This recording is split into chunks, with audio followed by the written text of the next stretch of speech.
I am a born Hindu. இதை சொல்லிட்டு நிகழ்ச்சிக்குள்ளே போகலான் இருக்கேன். எதுக்கு சார் சம்மந்தம் இல்லாமல் எதை பேசுகிறீங்க? ஏன் சம்மந்தம் இல்லாமல் நான் I am a born Christian சொல்லும்போது ஐ எம் அ பார்ன் ஹிந்துன்னு சம்மந்தம் இல்லாமல் நான் சொல்லக்கூடாதா? நிகழ்ச்சிக்கு போப்பா, தேவையில்லாமல் பேசாத. இப்போ ஒரு அளவுக்கு தான், உன் இஷ்டத்துக்குலாம் மாற்றிக்க முடியாது என்னால், புரியுதா சார்? இருங்க பழகிடுச்சு அப்படியே. இருங்க சார். அப்போ நானும் இனிமேல் ஓம் நமச்சிவாயன்னு சொல்ல போகிறேன். சொல்லு. நான் யாருமே கிடையாது. இனிமேல் வந்து செல்ஃப் இன்ட்ரோ சொன்னா கூட ஐ எம் பார்ன் ஹிந்து, அப்புறம் தான் என் பேரு எல்லாமே சொல்லணும் போல. எனக்கு ஒரு மொழி என்னோட கிறிஸ்டியானிட்டி கற்றுக் கொடுத்துருக்கு. அன்பு மொழி, அமைதி மொழி, இரக்கத்தின் மொழி.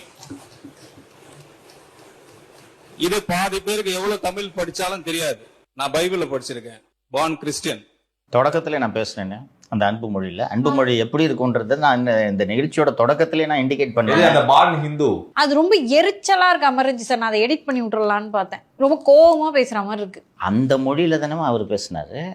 அதே அன்பின் மொழி பேசினால் எப்படி இருக்கிறது என்பதை நேயர்களும் தெரிந்து கொள்ள வேண்டும், மரிய வில்சனும் தெரிந்து கொள்ள வேண்டும் என்பதற்காகத்தான் அதே மொழியில் அதே துணியில் பேசினேன். முதல்வர் திரு விஜய் அவர்கள் ஒரு விஷயத்தை புரிந்து கொள்ள வேண்டும். ரவுடி பயலெல்லாம் மந்திரியாக்குனா இதுதான் நடக்கும் என்பதை அவர் புரிந்து கொள்ள வேண்டும். ஒரு சான்ஸ் கொடுக்கலாம்னு நினைச்சு பார்த்திருப்பாருன்னு நினைக்கிறேன். அவரோட இயல்பு மாறவில்லை. இந்த ராஜேந்திரன் என்ற திராவிட முன்னேற்ற கழகத்தை சேர்ந்த எம்எல்ஏ, சரி அவர் எதுவும் ப்ரொவோக் பண்ற மாதிரி பேசியிருக்கிறாரோ என்று நான் பார்த்தேன். மாப்பிள்ளை என்கிற முறையில் அவருக்கு எனது மதிப்பை பதிவு செய்கின்றேன். ஆனால் அவர் தன்னுடைய உரை வீச்சை, பட்ஜெட்டை வாசிக்கிற போது நான் ஒரு சொற்பொழிவாளன் என்கிற முறையிலும் தமிழ் ஆர்வலன் என்கிற முறையிலும் உன்னிப்பாக கவனித்தேன். அவர் ஆங்கிலத்தில் பெரும்புலமை பெற்றவராக இருப்பார் என்று நினைக்கிறேன். ஆங்கில உச்சரிப்பு மிக நேர்த்தியாக இருந்தது. தமிழில் பல சொற்றொடர்களை அவர்கள் பேசாமல் விட்டுவிட்டார்கள். சில சொற்றொடர்கள் இலக்கண பிழையாக அமைந்தது. இதை குறையாகவோ குற்றச்சாட்டாகவோ இந்த அவையில் நான் வைக்க விரும்பவில்லை. நமது பள்ளிக்கல்வித்துறை அமைச்சர் அவர்கள் தனது கட்சிக்காக வெகு சிறப்பாக வாதாடி பலம் சேர்க்கிறார் என்பதை நாங்கள் காண்கிறோம். நீங்கள் நமது நிதியமைச்சர் அவர்கள் வருங்காலத்தில் அந்த பிழையின்றி பட்ஜெட் வாசிக்கக்கூடிய வாய்ப்பு அவருக்கு இருக்குமேயானால் நீங்கள் அதற்கான முயற்சிகளை செய்ய வேண்டும் என்று பணிவோடு நான் கேட்டுக்கொள்கின்றேன். ரொம்ப அழகா நிதானமா சொல்றாரு. இந்த பாருங்க, நான் பட்டிமன்றத்துல எல்லாம் பேசுறவன், அதனால இந்த மொழி எனக்கு ரொம்ப பிடிக்கும்.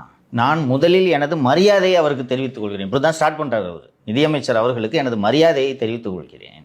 உங்கள் கட்சியவே சேர்ந்த திரு ராஜ்மோகன் அவர்கள் எப்படி அழகு தமிழில் பேசுகிறார். ஸோ அடுத்த முறை உங்களுக்கு நிதிநிலை அறிக்கை, பட்ஜெட் தாக்கல் செய்ய வாய்ப்பு கிடைக்குமானால் அழகு தமிழில் பேச முயற்சி செய்யுங்கள். இவ்வளவுதானே சொன்னாரு. மைக்க புடுங்கிறது எனக்கு யூனிக் இப்படிதான் பேச முடியும். அக்செப்ட் பண்ண அக்செப்ட் பண்ணுங்க. நான் உங்களுக்கோசம் சேஞ்ச் பண்ண முடியாது. நான் இப்படிதான் பேசுவேன். மக்கள் புரிந்து கொள்ளுகிற வகையில் நீங்கள் நன்றாக தான் பேசினீர்கள். அதோட பிரச்சனை முடித்து அதான் சொல்றேன். மாண்புமிகு பேரவைத் தலைவர் அவர்களே, ரொம்ப லைட்டர் வெயின்ல எடுத்துக்கோங்க. இல்ல பெரிய கைடன்ஸ் பண்ற மாதிரி பண்ணக்கூடாது. ஏன் ஸ்டைல் இதுதான். அவருக்கோசம் நான் மாத்திக்க முடியாது, எல்லாருக்கோசம் நான் மாத்திக்க முடியாது. இல்ல மாண்பு உறுப்பினர் உட்கார. மாண்பு அமைச்சர் கேலி பண்றீங்களா? மாண்பு நான் 30 வருஷமா கல்வித்துறையில் இருக்கேன். ஆங்கிலத்தில் தான் பேசுவேன்னா போய் இங்கிலாந்துல பேசுற. இங்க எதுக்கு வந்து பேசுற?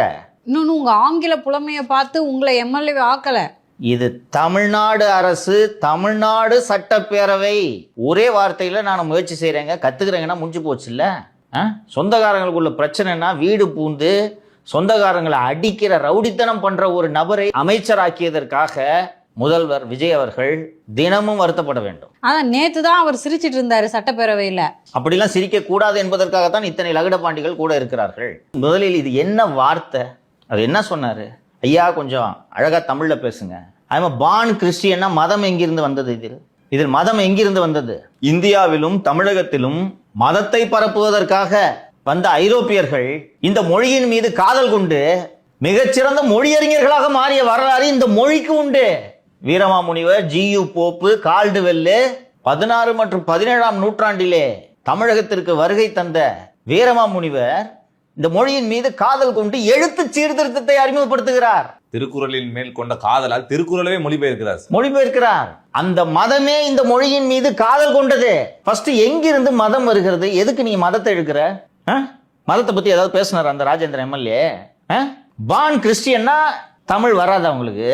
அதாங்க சார், ஏற்கனவே இவர் இப்படி பேசியிருந்ததை அந்த புலிகேசி படத்துல இருக்க மீமோட சேர்த்து திமுக ஐடிவிங்க போட்டிருந்தாங்க. அந்த மாதிரி கிண்டல் பண்ணணுன்றது கூட அவருடைய நோக்கமா நம்மளுக்கு தெரியல சார். நேத்து வந்து உண்மையாவே அவர் கேட்கிறாரு, தமிழை நல்லா படிங்க அப்படின்னு தான் கேட்கிறாரு. ஏமா அவர் என்ன சொல்றதுன்னா, உச்சரிப்புலாம் கொஞ்சம் சரியில்லைங்க. நீங்க படிக்கும்போது ஆங்கில வார்த்தைகள் அப்படியே படிக்கிறீங்க. இன்னொன்று, உங்களோட தமிழ் உச்சரிப்பே சரியில்லை என்கிறார். நான் தமிழ் உச்சரிப்பை வளர்த்துக் கொள்கிறேன், கற்றுக்கொள்கிறேன்னா வேலை முடிஞ்சு போச்சு. இதுல மதம் எங்கிருந்து வந்தது?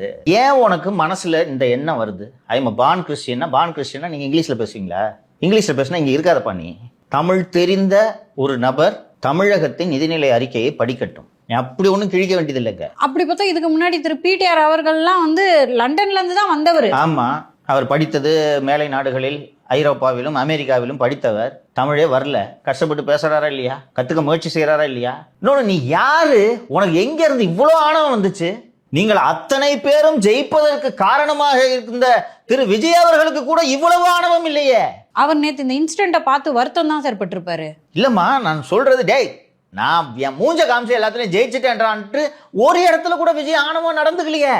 என்னமோ மரிய வில்சனின் மொழிநடைக்காகவும், மரிய வில்சனின் முகத்துக்காகவும், மரிய வில்சன் செய்த ரவுடித்தனத்துக்காகவும் இந்த மக்கள் வாக்களித்து வெற்றி பெற்று இன்னைக்கு அமைச்சர் அவர் மதில இருக்கும் பேச்சு ஆணவமா? தமிழ் மொழிக்கும் அன்புக்கும் சம்மதம் இல்லையா? உங்களுக்கு தமிழ் மொழி தெரியாது, ஆனா அன்பின் மொழி தெரியுமா? இதான் நீங்க பேசுற அன்பின் மொழியா? இதைத்தான் தொடக்கத்தில் நான் பேசி காமிச்சேன். மரிய வில்சனோட அன்பின் மொழி எப்படி இருந்துச்சு, அந்த துணி அப்படின்றத பேசி காமிச்சேன்.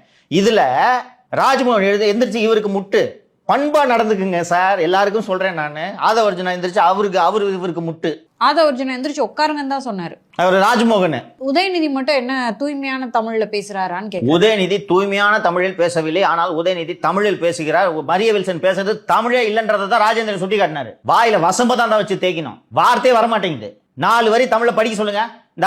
இந்த லட்சணத்துல 30 ஆண்டுகளாக இவர் பள்ளி கல்வியோட சம்பந்தப்பட்டிருக்கேன்னு சொன்னாரு இல்லையா? நீ நடத்துற ஸ்கூல்ல பிள்ளைங்க எந்த லட்சணத்துல படிச்சிருக்குன்றது இதுல இருந்தே தெரியுது.